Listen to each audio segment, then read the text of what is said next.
4 മാസത്തെ തുടർച്ചയായ വർധനവിന് ശേഷം UAE-യിൽ ഇന്ധനവില കുറച്ചു. അടുത്ത മാസം ഇന്ധനവിലയിൽ ശരാശരി 20 ഫിൽസിന്റെ കുറവാണ് വരിക. ഇന്ധനവിലയിൽ മാറ്റമുണ്ടായതോടെ അജ്മാനിൽ ടാക്സി നിരക്ക് കുറച്ചു. കഴിഞ്ഞ മാസങ്ങളിലെ തുടർച്ചയായ വർധനവിന് ശേഷം വാഹന ഉടമകൾക്ക് അല്പം ആശ്വാസം നൽകുന്ന തീരുമാനമാണ് വന്നിരിക്കുന്നത്. പെട്രോളിന്റെയും ഡീസലിന്റെയും വിലയിൽ കുറവ് വരുത്തിയിട്ടുണ്ട്. ഫ്യൂൽ പ്രൈസിംഗ് കമ്മിറ്റിയാണ് പുതിയ നിരക്ക് പുറത്തുവിട്ടത്.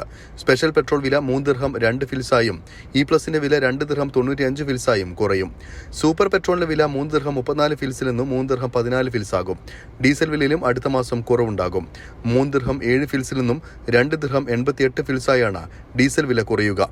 പുതിയ നിരക്ക് ഇന്ന് അർദ്ധരാത്രിയോടെ നിലവിൽ വരും. ഇന്ധനവില കുറഞ്ഞതോടെ അജ്മാൻ എമിറേറ്റിൽ ടാക്സി നിരക്കുകളിൽ കുറവ് വരുത്തിയതായി അധികൃതർ അറിയിച്ചു. നാളെ മുതൽ കിലോമീറ്ററിന് 1 ദിർഹം 84 ഫിൽസാണ് ഈടാക്കുക.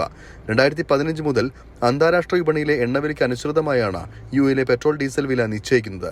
ഇതിനായി ഊർജ്ജ മന്ത്രാലയത്തിന് കീഴിൽ പ്രത്യേക കമ്മിറ്റിയും രാജ്യത്ത് നിലവിലുണ്ട്. അരുൺ പാറാട്ട്, 24, ദുബായ്.